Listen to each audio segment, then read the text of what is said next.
எல்லாருக்கும் வணக்கமுங்க. பஞ்சை சித்தர் குழந்தை டாக்டர் நடராஜன் பேசுகிறேன். நாம் இன்றைக்கி பார்க்க போகிற தலைப்பு செவி செல்வமே சிறந்த செல்வம். அதாவது ஐம்புலன்களில் செவி ஒன்றுங்க. ஐம்புலனில் செவியும் நம்முடைய நயனங்கள் கண்கள் ரெண்டு ரொம்ப ரொம்ப முக்கியமுங்க. இதில் காது இல்லைன்னா ரொம்ப இதாக இருப்பாங்க. காது அவங்களுக்கெல்லாம் தனியாக ஸ்கூல் நடக்குது. அவங்களுக்கெல்லாம் பிரெய்லி இதில் எழுத்தெல்லாம் இருக்குது. கையில் தடை பார்த்து கரெக்டாக இது பண்ணுவாங்க. பரீட்சை எழுதுறதுனா அவங்க கிளாஸ் எடுக்கிற போது அவங்க கண் தெரியாதவங்க கண்ணு தெரியாதவங்களுக்கு அது மாதிரி இது பண்ணுவாங்க. காதில் கேட்டு அதை எழுதுவாங்க, பரீட்சை எழுதுவாங்க. காதைக்கெல்லாம் ரொம்ப சிரமம். அவங்க என்ன பண்ணுவாங்கன்னா இது செய்கை மொழியில் இது பண்ணுவாங்க. அதனால் இந்த செவி செல்வங்கிறது ரொம்ப முக்கியமான செல்வம். அந்த செல்வம் தான் நமக்கு சிறந்த செல்வம். வள்ளுவர் என்ன சொல்கிறார் அப்படின்னா, மகப்பேறுங்கிற அதிகாரத்தில் யாழ் இனிது கொள்ளினிது என்பர் மக்கள் தம் மழலை மொழி கேளாதவர். அதாவது குழந்தைகளுடைய மழலை மொழி கேட்காதவங்க யாழ் இனிது கொள்ள இனிது அது இனிது இது இனிதுன்னு கண்டதெல்லாம் சொல்லுவாங்களாம். ஆனால் மக்களுடைய மழலை கேட்டாலே ரொம்ப சந்தோஷப்படுவாங்க. அதாவது குழந்தைகளாங்களை பார்த்தீங்கன்னா, குழந்தை வரதவங்க வருவேன், குழந்தை அழுகிறது செய்கிறது, அதனுடைய அந்த இதெல்லாம் எல்லாமே ஒவ்வொன்றுமே ரொம்ப அழகாக ரசிப்பாங்க. அது ரொம்ப கொடுத்து வச்சுருக்கணும், ஆனந்தமாக இருக்கும் குழந்தைகள் இது பண்ணுற போது. அதுதான் அதை மக்கள் செல்வத்தில் சொல்கிறாரு. அதே மாதிரி உங்களுக்கு காது ஏன்னா அவங்களுக்கு எல்லா மிருகங்களும் பார்த்தீங்கன்னா வனத்தில் வாரனால அதுக்கு எந்த நேரம் ஆபத்து வரலாம். எப்போ வேணாலும் வேறு உயிரினங்களால் ஆபத்து வரலாம். உங்களுக்கு மானை பாருங்கள், மானை காலத்தை தூக்கி இந்த பக்கம் அந்த பக்கம் காதை அடிச்சு பார்க்கும். சின்ன சத்தம் கேட்டுன்னு ஓட்டம் பிடிச்சிரும். அதே மாதிரி இது சிங்கம் புலி அதெல்லாம் அது மோப்பத்திறனும் அதிகமாக இருக்கும். பார்வையும் ரொம்ப தெளிவாக இருக்கும். வெகு தூரம் பார்க்கக்கூடிய பார்வை தெளிவாக இருக்கும். அதனால் ரொம்ப அலர்ட்டாக இருக்கும். வெகு தூரத்தில் வர்ற போதே கண்டுபிடிச்சிடுவோம். நீங்கள் கேள்விப்பட்டிருப்பீங்க, சந்தன வீரப்பனுடைய வரலாறு படிச்சுக்கிற போது அவன் 1 கிலோமீட்டர் 2 கிலோமீட்டர் அந்த பக்கம் வர்ற போதே எது வந்தாலும் கண்டுபிடிச்சிடுவான். யானை எது வந்தாலுமே அவன் கண்டுபிடிச்சிடுவாங்களாம். அந்த மோப்ப சக்தி, அதனுடைய காது சின்ன சத்தம் கேட்டால் கூட காது அலர்ட்டாக இருப்பேன். என்ன சத்தம், எது கத்துது.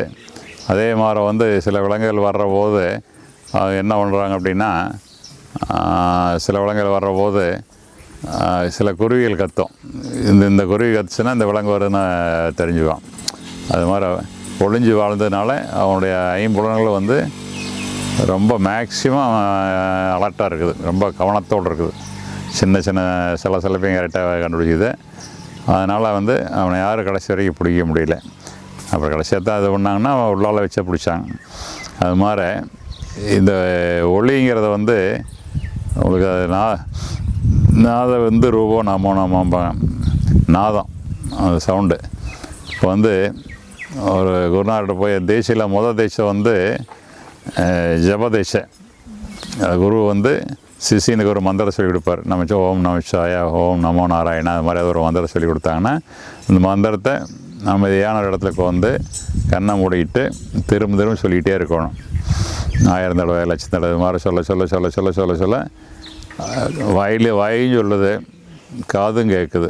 ரெண்டு ஒரே இதாக இருக்கிற போது ரெண்டு டியூன் ஆகி ஒரு கட்டத்தில் வேறு எங்கேயும் ஞாபகம் போகுது. நினைவு பூரா அந்த மந்திரத்து மேலேயே இருக்கும். அப்படியே இதாக மனசு லயமாகி ஒரு அமைதி நிலைக்கு வந்துடும். மூச்செல்லாம் மெதுவாக ஓட ஆரம்பிச்சு அடங்கிக்கும். ஒரு கட்டத்துக்கு மேலே போயிட்டால் அது சமாதி நிலைக்கு போயிடுவாங்க. சமநிலைக்கு போயிட்டாங்கன்னா அவங்களுக்கு வெளியே என்ன நடந்தாலுமே தெரியாது. எல்லாம் கடந்த நிலைக்கு போயிடுறாங்க. அதுதான் ஞானம்ங்கிறது. முக்காலம் அறியக்கூடிய ஞானம். அதனால தான் அந்த ஞானத்தை ரொம்ப மௌனம் என்பது ஞான வரம்பு அப்படின்னு சொல்லுவாங்க சித்தர்கள். இது மௌனம் தான் ஞானத்தினுடைய வரம்பு. இந்த மௌன நிலைக்கு போயிடுறாங்க. அது மாதிரி சினிமா பார்த்தீங்கன்னா, சினிமாவோட அந்த பாட்டை ரசிக்கிறீங்க. அதே மாதிரி இப்போ ஒரு பாடலில் வர அந்த இசைக்கருவிகள் அதனுடையெல்லாம் ரசிக்கிறீங்க. இசைக்கருவியெல்லாம் உங்களுக்கு பார்த்தீங்கன்னா நிறைய இசைக்கருவிகள் இருக்குது. உங்களுக்கு நாதஸ்வரம் இருக்குது, வீணை இருக்குது, புல்லாங்குழல் இருக்குது, இது மாதிரி ஹார்மோனியம் இருக்குது, வயலின் இருக்குது. இது மாதிரி ஏகப்பட்ட இசைக்கருவிகள், அத்தனை ட்ரம் இருக்குது. அது மாதிரி எல்லா இசைக்கருவிக்கும் ஒவ்வொன்றுக்கும் ஒரு இசை இருக்குது. அந்த இசையை காதில் கேட்டு ரசிக்கிறத தனி சந்தோஷம். இப்போ ஒன்லி தனித்தனியாக உங்களுக்கு இதெல்லாம் பார்த்தீங்கன்னா இந்த சீசனில் பார்த்தீங்கன்னா நாரதகானம், சவான், மெட்ராஸில் அங்கே எல்லாம் என்ன பண்ணுவாங்கன்னா கச்சேரி வைப்பாங்க. கன்னட கச்சேரி, பாய்ப்பாட்டு பாடி கச்சேரி. அப்புறம் உங்களுக்கு தமிழ் தனி வைப்பாங்க, நாதஸ்வரம் தனி கச்சேரி பண்ணுவாங்க, வேணி தனி, இப்படி ஒவ்வொன்றுக்கும் அதில் ஒவ்வொருத்தர் ரொம்ப சிறந்தவங்களாம் கச்சேரி நடத்துவாங்க. அதெல்லாம் பார்க்குறதுக்கு வந்து பார்க்க வந்து ரசிகர்களுக்கு தெரியும், அதனுடைய அருமை தெரியும். அது மாதிரி இது பண்ணுவாங்க. அதே மாதிரி தியானத்தில் வந்து இது புத்த மதத்தில் அவங்க என்ன சொல்கிறாங்கன்னா சிங்கிங் பவுல்ஸ் அப்படிங்கிறாங்க. ஒரு ஒரு பித்தளை பாத்திரமாட்ட ஒரு பவுல் இருக்கும், குண்டா மாதிரி லேசாக தட்டுவாங்க, ஒரு சவுண்டு வரும். சவுண்டு அதை டிங்குன்னு அடித்து அந்த சவுண்டு நிற்கிறதுக்கு வந்து ஒரு நிமிஷம் 2-1.5 நிமிஷம் ஆகும். நம்ம அதை கவனிச்சிட்டே இருந்தோம் அப்படின்னா கடைசியாக மெதுவாக அது காற்றுல மறையிற மாதிரி இருக்கும்.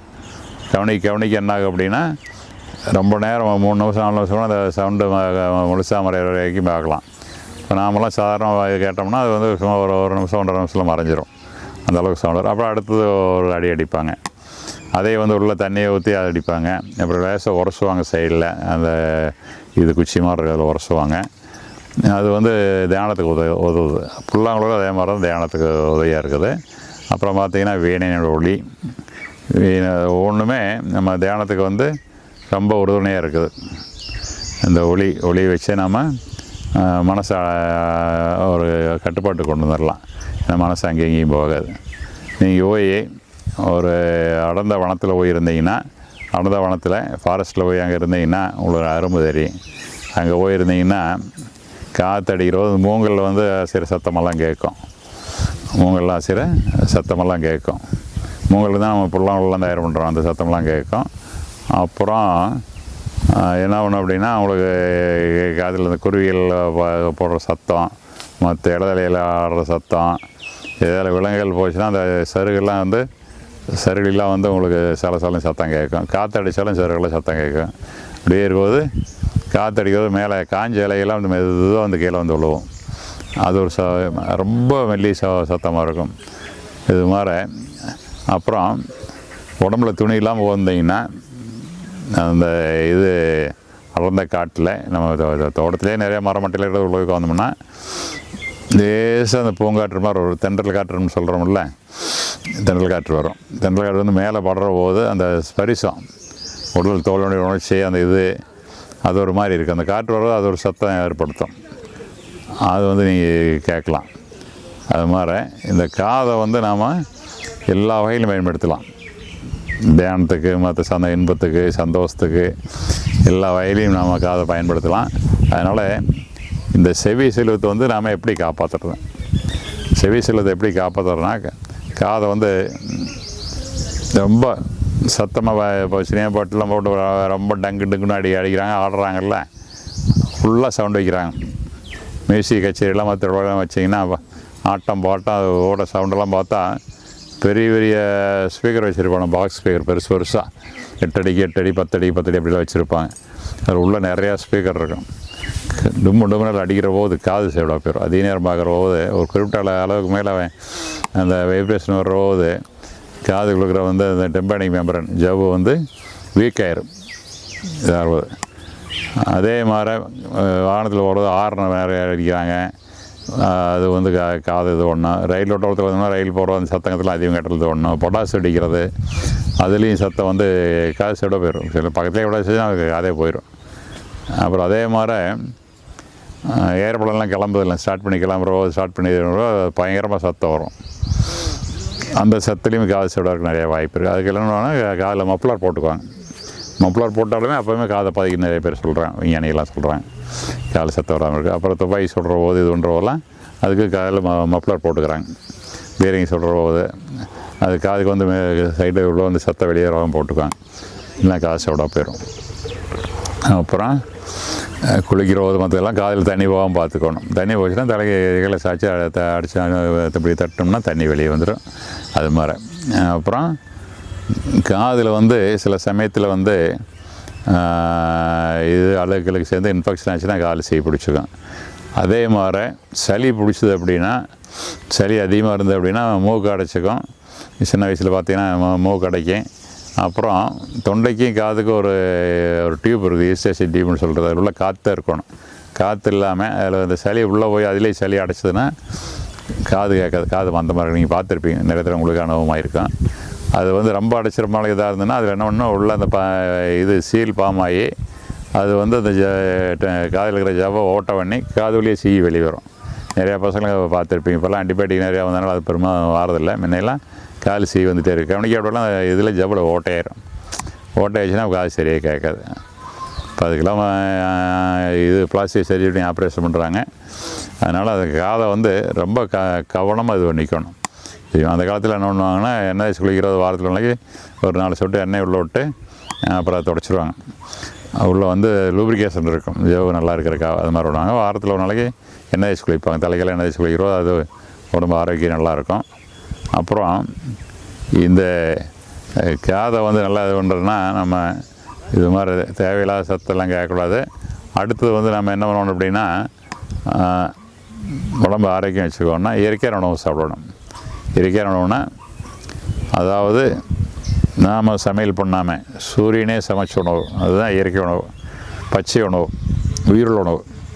இப்போ ஆடு கோழியில் வெட்டி சாப்பிட்ற பணம் தான் சாப்பிட்றோம். அதே மாதிரி சமையல் பண்ணுற போது அந்த உணவில் இருக்கிற உயிரெலாம் போயிடுது. உங்களுக்கு பயிரே இருக்குது, பாசி பயிர், தட்டை பயிர், கோழி, எந்த பயிரை வேணாலும் இருக்கட்டும். அதை தண்ணியில் ஊற வச்சு ஒரு 6 மணி நேரம் ஊற வச்சு துணியில் கட்டி தொங்க விட்டிங்கன்னா அடுத்த நாள் காலையில் முளைக்கும், அடுத்த நாள் சாயங்காலம் ஒரு 5 முளை வந்துடும். முளைக்கட்டின பயிர் முளை போகிறது. அதே பயிர் வகையில் நீங்கள் வறுத்தாலோ வேவிச்சாலோ திரும்ப அது முளைக்காது, உயிர் போயிடுது. அதனால் சமையல் பண்ணி சாப்பிட்றதெல்லாம் செத்த உணவுகள். சமையல் பண்ணாமல் சாப்பிட்ற உணவுகள்லாம் உயிருள்ள உணவுகள். உயிருள்ள உணவுகளை சாப்பிட்டோம்னா உள்ள உறுப்புகள்லாம் திரும்ப நல்லா வேலை செய்ய ஆரம்பிச்சிருது.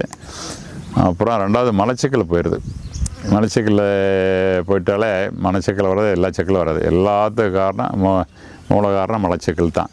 அப்போ அந்த இயற்கை உணவுகள் சாப்பிட்றது உங்களுக்கு என்ன ஆகும் அப்படின்னா, நார் சத்துலாம் அதிகமாக இருக்கிறனால கொலஸ்ட்ரால் குறையும், கொழுப்பு சத்து குறையும், சர்க்கரை குறையும், ப்ரெஷர் குறையும். இது மாதிரி பல வேலை செய்யும். அப்புறம் ரத்தமெல்லாம் சுத்தமாக இப்போ உள்ள பார்த்திங்கன்னா சர்க்கரை இருக்கிறவங்களுக்கு கணைஜரியை வேலை செய்யுது. கணைஜரியை வேலை செய்யலாம், இன்சுலின் கம்மியாக சுரக்கும். இன்சுலின் குறைவாக சுரந்தது அப்படின்னா உங்களுக்கு என்ன பண்ண அப்படின்னா சர்க்கரை வந்துடும். இன்சுலின் உடனே இல்லை கணை தூண்டி விட்றதுக்கு மாத்திரை கொடுப்பாங்க. பத்தியமாக இருக்கணும். இனிப்பு சாப்பிடாத, பழம் சாப்பிடாத, அது சாப்பிடாத, இது சாப்பிடாத, தினை ஒரு 1/2 மணி நேரம் 1 மணி நேரம் நடைபயிற்சி போங்க, வாக்கிங் போங்க, யோகாசனம் பண்ணுங்க, மூச்சு பயிற்சி பண்ணுங்க நிறைய சொல்லுவாங்க. இதை வந்து நம்ம ஆரம்பத்திலே சரி பண்ணிட்டோம்னா இந்த பிரச்சனை வராது. அதனால் இந்த காதை காப்பாற்றுறதுக்கு இது மாதிரி ஏகப்பட்ட வழிகள் இருக்குது. அதே மாதிரி நம்ம வந்து இந்த 5 உடல்கள் நல்லா இருக்கணும் அப்படின்னா இந்த பஞ்சபூதங்களை கட்டுப்படுத்துறது, வாத பித்தம் எல்லாத்தையுமே கட்டுப்படுத்தக்கூடியது ஒரே ஒரு பொருள் தான் இருக்குது இந்த உலகத்தில். அதுதான் பஞ்சகவியம். பஞ்சகவியம் வந்து விவசாயத்தை உபயோகப்படுத்துகிறோம், ஆளுநரையும் கொடுக்குறோம். மனுஷன் கொடுக்குற பஞ்சகத்துக்கு பேர் அமிர்த சஞ்சீவி. அமிர்த சஞ்சீவிங்கிறது சாணி வாசம், மூத்திர வாசலாம், மூடியெல்லாம் சேர்த்து பல வருஷமாக தயார் பண்ணியிருக்கோம். அது குழந்தையிலேருந்து பெரியவரையும் சாப்பிட்லாம், அது எல்லோரும் சாப்பிட்லாம். அதெல்லாம் கொடுத்துட்டு வந்தோம்னா குழந்தைக்கு வந்து காது நல்லா கேட்கும், கண் பார்வை தெளிவாக இருக்கும், மூளை வந்து சுறுசுறுப்பாக இருக்கும், ரொம்ப சென்சிட்டிவாக இருக்கும். குழந்தையெல்லாம் ஒரு 5-6 இடம் படிச்சு தான் மனப்படாதுன்னா 2-3 இடம் படிச்சாலே மனப்படம் ஆயிரும். மனசில் எப்படி நின்றுக்கும், தெளிவாக நின்றுக்கும். மனசு நல்லாயிருக்கும், சுறுசுறுப்பாக இருக்கும், நல்லா தூங்குவாங்க. அது மாதிரி நல்லா ஆரோக்கியமாக இருப்பாங்க. தொற்று நோயில் வராது, நோய் எரிசக்தி உண்டாயிரும். அதனால் இது மாதிரி நம்ம பல வழிகளை பயன்படுத்தி நம்ம செவி செல்வத்தை காப்பாற்ற வேண்டும். அதை நாம் எல்லா வகையிலும் அனுபவித்து பழக வேண்டும். அதெல்லாம் அதுதான் சொல்கிறாங்க. நம்ம செல்ஃபோனை நோண்டுறதை விட அதில் வரக்கூடிய பழைய பாடல்கள், நல்ல பாடல், வீணை உள்ளாங்குள்ள இது மாதிரி திபெத்தின் பவுல்ஸு, அந்த சத்தெல்லாம் மெதுவாக ஒரு கண்ணை மூடிக்கு வந்துட்டு அது வந்து மெதுவாக உள்வாங்கிட்டே இருந்தோம்னா உள்ள மனசுக்குள்ள சந்தோஷமாக இருக்கும். அதே ஒரு தியானமாக பண்ணலாம். அது ஒரு தியானம். அதனால் இந்த முறையில் நீங்கள் பயன்படுத்தி செவி செல்வத்தை காப்பாற்றி உங்களை மன அளவிலும் உடல் அளவிலும் ஆரோக்கியமாகவும் அன்பாகவும் சந்தோஷமாக இருக்குமாறு வேண்டிக் கொள்கிறேன். நன்றி, வணக்கம்.